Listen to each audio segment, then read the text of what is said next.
I was the stand-in for the CEO's lost love. Later, her lost love returned, and she handed me a check for $3 million. "Let's break up," she said. In my previous life, I refused to let her go and met a tragic end. This time, I excitedly threw the check back at her. "Make it $5 million and I'll leave right this second."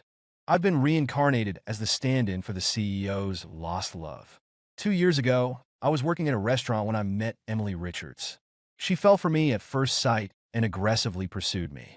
I quickly fell for her too. Later, I found out I was just a replacement.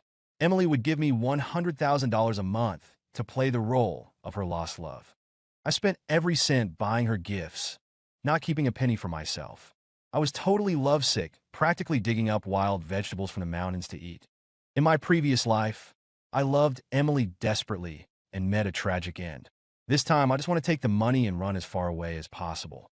Right now, I'm standing outside an upscale club. This is the 10,086th time I've come to catch her cheating. I push open the door to see Emily sitting on some guy's lap, furiously making out with him. I put on a pained expression. "Let her go." Emily turns to look at me, her gaze sharp. My heart quivers and I don't dare make a sound. The man holding Emily suddenly asks, "Boss, who's this chubby guy?" I give his skinny frame a once-over. Huh, no wonder his aesthetic sense is so warped. "Yeah, you're the skinniest. You and your bones together barely weigh 100 pounds, I retort. Emily scolds me. "Shut up." I shrug. "Emily, come back with me?" Emily smirks coldly. "If you want me to go back with you, drink this bottle of liquor." I look at the whiskey in front of me, my stomach churning. I just want to earn some money as a stand-in, not risk my life. Taking a deep breath, I say to Emily, "On second thought, I won't disturb you. I'll head back first." "Come back here," Emily calls out, stopping me in my tracks. Emily's moods are unpredictable. Sometimes I truly fear I won't live to spend the money. "You think you can just come and go as you please?" "What do you take me for?" she demands. "An ATM machine?" "Obviously. What else?" I gaze at her with feigned tenderness. "Of course you're the love of my life, baby. I love you." I can spout this kind of sappy talk effortlessly. Even a true romantic would have to bow to my skills. Emily stares at me silently for a few seconds, then stands up. I think to myself, "So, she's leaving with me already? You're not done playing with this skinny guy yet." The man is unhappy and grabs her hand. "Boss, don't go." Emily shakes off his hand forcefully. "Get lost." The man looks at her, shocked and hurt. I shake my head. Emily has always been cold-hearted. All her warmth is reserved only for her lost love, Luke Shen. On the way home, I sneak glances at Emily's exquisite profile. I have to admit, she really is beautiful. No wonder I loved her so desperately in my previous life. But now, love means nothing to me. Staying alive is what matters. Back home, I immediately go look in the mirror. Seeing my flawlessly handsome face from every angle, I smile with satisfaction. Then I pat my stomach. I've put on a bit of weight lately. Maybe my digestion has improved. Tomorrow I'll get Emily to sign me up for a gym membership and VIP spa package. If I don't spend her money, is she going to leave it for some other pretty boy? Besides, if I stop looking like Luke, how am I supposed to keep making money off my looks? This is Emily's villa. After showering, I wander around and notice she has quite a collection of priceless antiques. I'm pondering how to casually get Emily to gift me some antiques when I see her walking over with a gloomy expression. She grabs my neck. "Who said you could wear Luke's pajamas?" Damn, I thought she was just moody, but turns out she's actually crazy. It's just a pair of pajamas. I'm not even complaining that Luke wore them first. Emily warns me viciously. "Remember your place.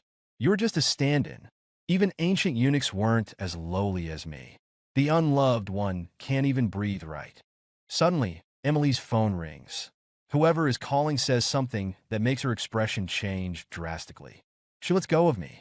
I know it must be Luke returning. 2 years ago, Emily and Luke broke up after a fight, and Luke angrily went abroad. In my previous life, I desperately clung to Emily to stop her from seeing Luke and ended up getting beaten by her man. Emily puts away her phone and looks at me. "You better behave yourself." I quickly nod. "I'll go change out of these pajamas right away." Then I casually mention wanting a gym membership and spa package. Emily refuses without a second thought. "No way." I pout. She may be stingy, but I have no money and can't afford to lose this stand-in gig. Come to think of it, with Luke back, why would she care about a fake like me anymore? Don't you have somewhere to be? I ask carefully. Emily glares at me in displeasure. I lower my head submissively. I just don't want to hold up your work. Emily slams the door and leaves. I clutch my chest and let out a sigh of relief. That was terrifying. After changing, I open a bottle of 1992 Lafite to calm my nerves. Emily doesn't return all night. The next morning when I come downstairs, I see Emily and Luke having breakfast. I'm momentarily stunned. The usually ice-cold woman is now peeling eggs for Luke and wiping his mouth, treating him like a precious treasure. I've tiptoed around her for 2 years and never got a kind word, let alone this kind of treatment, despite my constant care and concern. I suddenly feel rather pathetic. Emily looks up at me. Go get the rest of the milk from the kitchen. I walk to the entryway to change shoes. Get it yourself? I'm heading out. I'm not in the mood to suck up today. My mouth is full of canker sores. Emily frowns. Where are you going? TSK. Luke is sitting right next to her, and she's still keeping tabs on me? Talk about having your cake and eating it too. I have some things to take care of. I'll be back tonight, I say. Emily starts to stand up, but Luke grabs her hand. Emily, I'm back for good this time. I won't let my temper get the best of me again. Emily holds his hand and leans sweetly on his shoulder. I go to the mall to buy myself some new clothes. A man should treat himself well sometimes. As I'm browsing, I remember Emily gave me a bank card before, but I never used it. I dig through my wallet for a while and finally find the card. Good thing I didn't lose it. I plant a big kiss on the card. I love you so much. Emily sits in her office working. Her phone keeps buzzing with text messages nonstop. They're all notifications of my purchases. That evening, I return home laden with shopping bags. Bodyguards follow behind, carrying even more bags that almost fill the entire living room. I point to a few bags in front and smile at Emily. This one, and this one are for you. The rest are all mine. Emily's face darkens. I maxed out her card but only got her these few gifts. Realizing the issue, I close my eyes and pretend to be emotional. I guess seeing you with Luke this morning put me in a bad mood. I accidentally went overboard shopping. After a moment, I bite my lip and say with feigned pain, if you don't like them, I can return everything. No need, Emily says, staring at me.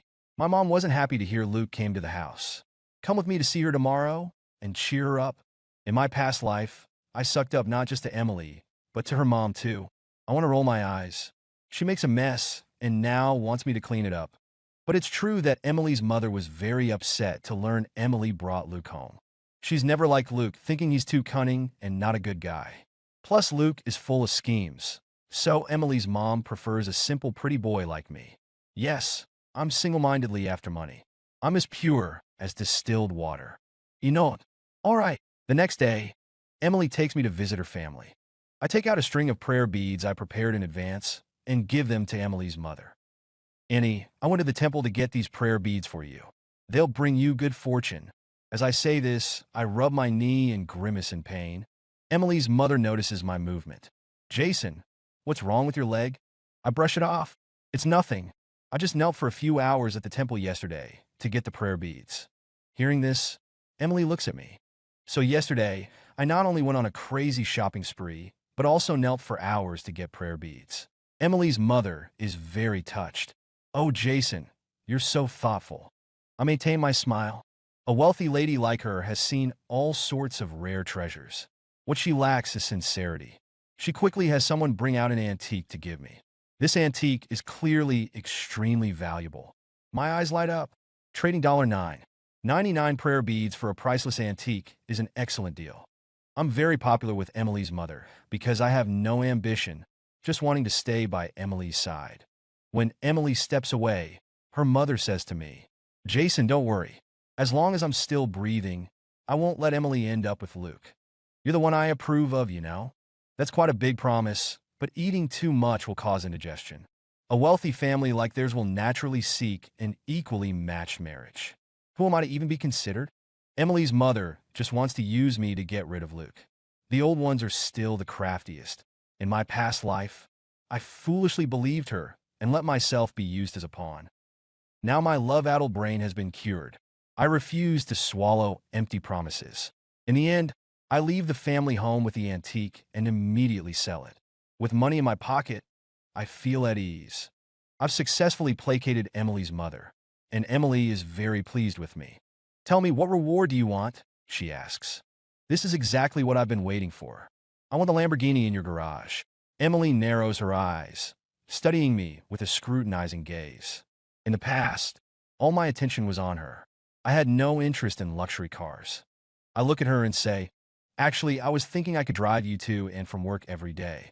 That way we'd have more time together. In my previous life, I never got to joyride in a Lamborghini before I died. What a waste. Emily coldly says, don't get any crazy ideas. Remember your place. You're just a stand-in. But she still tosses me the car keys. I gaze at her tenderly. Emily, no matter how you treat me, I'll always love you. I'll always love your money. Emily stares at me. I smile until my face hurts. If I keep acting like this, my skills will surpass even Oscar-winning actors. That night, I take the Lamborghini out for a spin. Who can relate to crying while sitting in a luxury car? On the weekend, Emily takes me out to dinner. After the meal, as we're leaving the restaurant, Emily gets a phone call. I wait for her nearby. Suddenly, I see Luke walking towards us from across the street. At that moment, a car starts speeding towards him, but Luke doesn't notice. My eyelid twitches heavily. In my past life, I deliberately pushed Luke into the path of the car here. Afterwards, Emily had people beat me severely. I was bedridden in the hospital for days. Suddenly terrified, I immediately run over to save him. But I'm a step too late. Luke falls to the ground. Thankfully, the car manages to brake in time. Luke should be mostly unharmed. I let out a sigh of relief. Emily rushes over, asking anxiously, Luke, are you hurt? Luke shakes his head. I'm fine. Emily looks at me with a dark expression. Jason, what the hell were you thinking? I knew Emily would assume I pushed Luke into the car's path without even asking. Just as I'm about to speak, I see the door of the Maserati in front open. A woman steps out of the car. I stare at her long, slender legs, longer than my entire life. After a moment, I remember who she is, Sophia Lynn. She's Emily's arch-rival. Sophia looks coolly at Luke. Don't you watch where you're walking? I honked several times. Indeed, it was Luke's own carelessness. Can't blame Sophia. Sorry, I was lost in thought and wasn't paying attention, Luke says. From their conversation, it's clear I didn't push Luke. But Emily doesn't even glance at me, only concerned about the small scrape on Luke's hand. Luke, does it hurt? She asks worriedly. He's a grown man. A tiny scrape is nothing. Good thing I only love money now, not her. Emily takes Luke's hand. Let's go to the hospital to get you checked out. They walk towards the car. Emily has completely forgotten my existence. I watch the car drive past me, my heart turning ice cold. Even a dog gets brought home after being taken for a walk. But it's not the first time Emily has treated me as less than human. Whatever, no point in arguing with her. That would just be refusing money. Sophia looks me up and down. So you're the boy toy Emily's keeping? Wow. I'm so unappreciated that she can tell at a glance. As expected of a shrewd businesswoman. What sharp eyes. I smile at her. Not for much longer. Because Emily will soon be handing me money to get lost. When Emily returns home that evening, I've already eaten and am browsing real estate listings on my phone. Should I buy an apartment or a large villa? I'm sitting on the couch. Even from a distance, I can smell the stench of money coming off her. My heart blooms with joy. Emily sits across from me and takes out a check from her purse. Let's break up, she says. I bite my lip hard, trying not to let my smile spread from ear to ear. In my past life, I desperately refused to break up. Things got ugly and ended tragically. I was truly an idiot back then. This time, I'm determined to seize this chance to get rich. I stand up and excitedly throw the check back at her. Make it $5 million, and I'll leave right this second. If I hesitate even a second, I'd be disrespecting money. Perhaps she didn't expect this reaction from me. Emily is stunned. Realizing my excitement was too obvious, I lower my head and sigh, looking utterly heartbroken. To be honest, it pains me deeply too. But a short pain is better than prolonged suffering. Emily stares at me coldly. I start to feel nervous under her gaze. Did I ask for too much? $5 million is just pocket change to her. Besides, I've been her servant for 2 years. $5 million is already a bargain.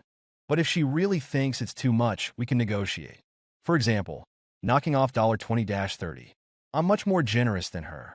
Before I can speak, Emily says, I'll give you $5 million if you agree to one condition. My heart skips a beat. She's not asking for a goodbye romp, is she? I clutch the collar of my shirt tightly. I'd never agree to that, even if you killed me. Now, I only sell my talents, not my body. Emily continues, accompany me to a banquet tomorrow night. Having me attend the banquet with her is for show in front of her mother. Because Emily bringing me to an official event means acknowledging my status and completely cutting ties with Luke. Putting on one last performance to get $5 million. I have no reason to refuse. All right, I agree, I say. Emily goes upstairs and sees several packed suitcases in the room. She turns to look at me, as if to say, you even packed your bags already? I laugh awkwardly. I was planning to go on a trip with some friends in a few days. After returning from the restaurant, I'd been busy packing. Most of the suitcases are filled with the luxury goods I bought at the mall last time. Of course, I'm taking those with me. Who goes on a trip with 8 suitcases? This excuse is clearly flimsy. But at this point, I can't be bothered to come up with a more perfect excuse. After all, I'm about to be kicked out anyway. Whatever. I attend the banquet with Emily. As soon as we arrive, Emily is surrounded by people. Someone of her status and power naturally attracts a lot of brown-nosing. I'm pushed to the side, so I find a seat and start eating the food on the table. After I've had my fill, I can't find Emily. Over half an hour passes, and she still hasn't returned. I get up to look for her, not finding her in the banquet hall. I walk out to the garden. I don't see Emily, but I do spot Luke. He's standing by the pool with a dejected look. My whole body tenses up. I need to get out of here fast. In my past life, at this banquet, I pushed Luke into the pool out of jealousy. Afterwards, Emily had me sent to prison. Before I can take more than a few steps, I hear a splash behind me. I turn to look and see Luke struggling in the water. Damn it, there's no escaping this. Luke has thalassophobia and can't swim. I hesitate for a few seconds, but still run back and jump into the pool. Just as I'm about to swim towards Luke, my leg suddenly cramps up. Has the plot changed because of my reincarnation? Am I going to die here? But I can get that $5 million tomorrow. I really don't want to die now. At least let me spend all the money before I die. Just as I think I'm about to drown, I see someone swimming towards me. It's Sophia. My heart races as Sophia holds me. I really don't understand why I liked Emily before. It's not like all the women in the world were dead. Sophia pulls me out of the water. On the other side, someone has also rescued Luke. I want to smash a durian on his head. Everything was fine. Why did he have to jump in the water to play? He almost got me killed. Emily glares at me with murderous eyes. Jason, no need to ask. She assumes I push Luke in. Emily warns me viciously. I've already decided to break up with you. Don't think you can change anything. If anything happens to Luke, I won't let you off. I'm more pitiful than a vengeful spirit. No one wants you two to be together more than me. Stop causing me trouble. Sophia suddenly speaks up. It wasn't him. He jumped in trying to save Luke. She glances at me and sneers. He was just too stupid. Didn't save anyone and almost drowned himself. I really want to thank her. But thanks to Sophia speaking up, I avoid going to prison. The next day, Emily gives me the check. The moment I get that $5 million in my hands, I feel my whole being start to glow. From today on, I've joined the ranks of the wealthy. I buy a fully furnished apartment that I can move into right away. Then I buy 5 commercial properties to rent out. Soon I'll be a landlord, just collecting rent every month. The easy life, just thinking about it makes me happy. Since we've broken up, I should move out. But my belongings aren't just those 8 suitcases. I have many more boxes. I hire a moving company to come pack everything up, cheerfully directing them as they work. Jason, Emily calls out to me. I hold my breath. Is she going to inspect what's in my suitcases? Actually, it's not a big deal. I just took back a few gifts I'd given her before. She was just letting them collect dust anyway. I might as well sell them secondhand online. Emily looks at my wildly grinning face and asks, You're really this happy? She didn't expect me to not only avoid crying when leaving, but to be smiling so brightly. I've already got the $5 million in hand, so I can't be bothered to keep up the act with her. It just shows what a big-picture thinker I am, I say. I don't even look at her expression before going back to moving. After a busy day, I go to a bar that night to relax.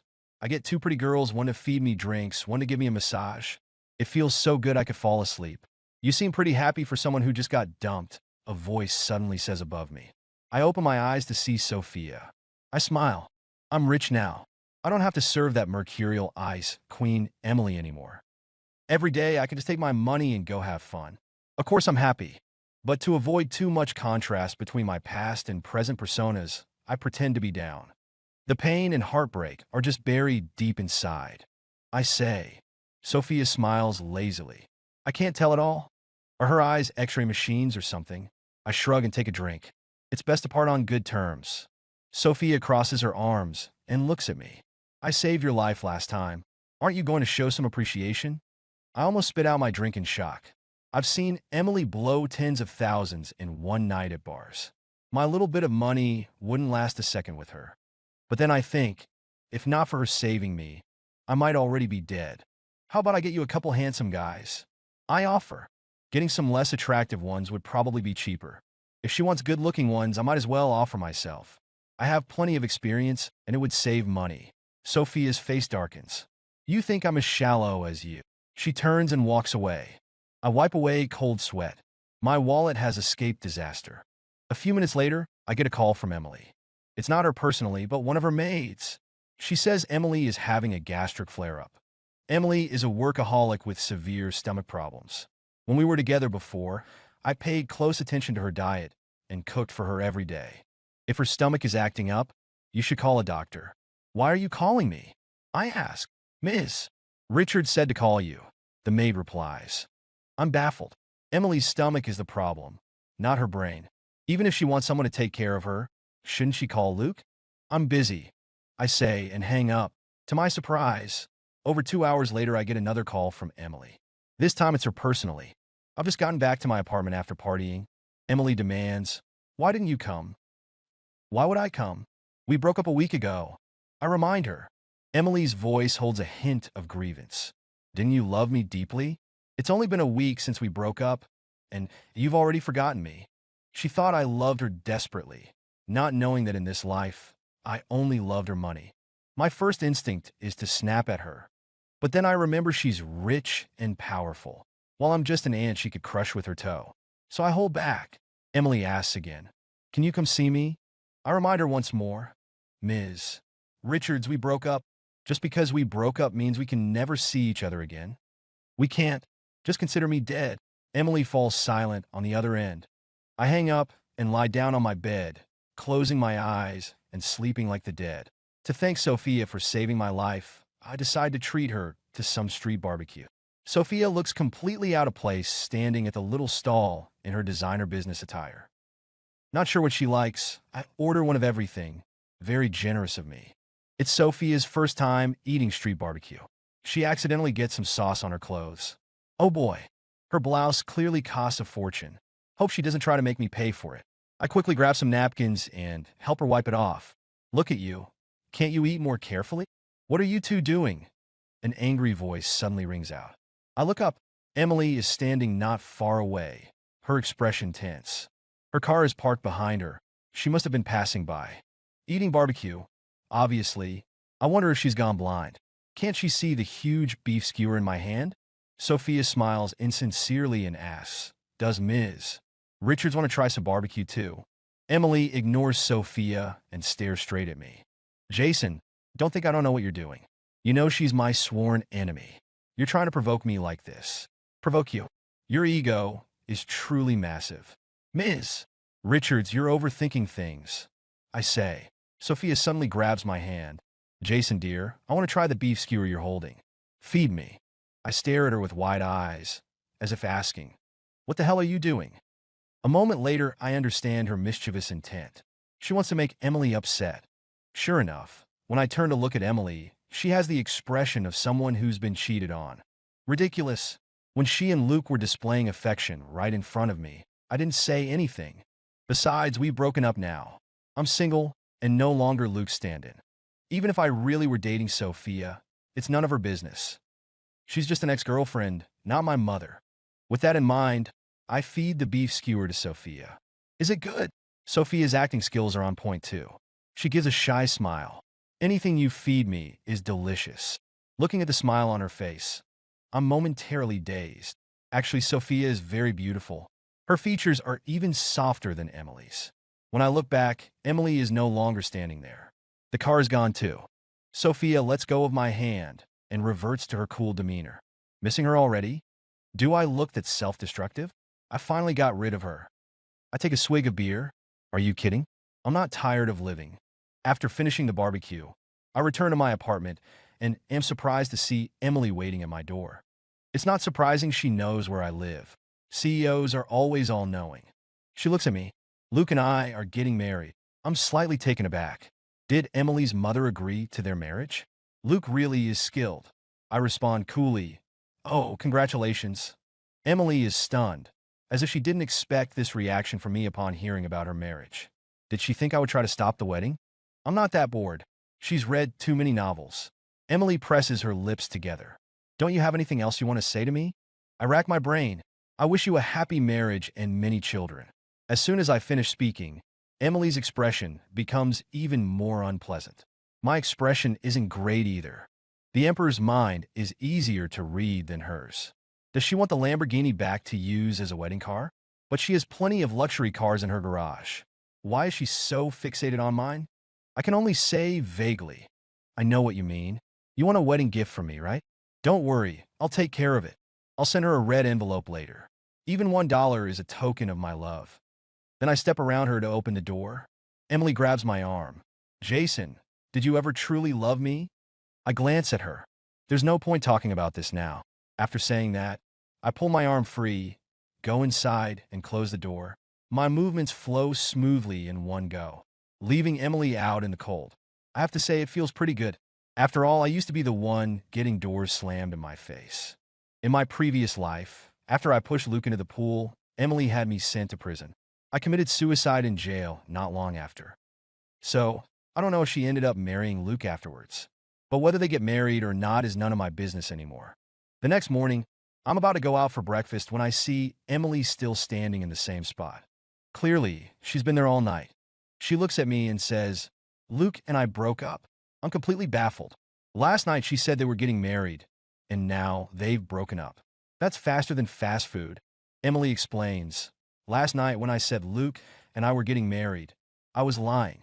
I just wanted to see how you'd react. Then she gives a self-deprecating laugh. A few days ago, I found out the real reason Luke broke up with me back then was because my mom gave him $1 million. He never truly loved me. What? Luke agreed to break up for just $1 million. Looks like my asking price of $5 million really was too high. After all, I was just a stand-in, not even the real deal. But I'm not going to give any of it back. As I'm feeling guilty, I see Sophia walk over carrying breakfast. I enthusiastically go up to her. Darling, I was just about to go downstairs to meet you. Sophia is momentarily stunned, but quickly catches on. I bought your favorite pan-fried dumplings. Actually, I don't like pan-fried dumplings, but Emily never cared enough about me to know that. I smile at Sophia. Love you. Sophia must be disgusted by me. She reaches behind my back and pinches me hard several times. Emily's whole being is emanating a gloomy aura. I know this is a sign she's about to explode in anger. Who does she think she is getting mad? Emily's voice is tense. Jason, I know the one you love is me. You're with her to get back at me. What ability do I, a mere pawn, have to get back at you? I just don't want you bothering me anymore. Emily, we've already broken up. You're the one who ended things. Besides, as a stand-in, you could get tons of guys lining up with just a crook of your finger. Lastly, to answer your question from earlier, I did love you, but not anymore.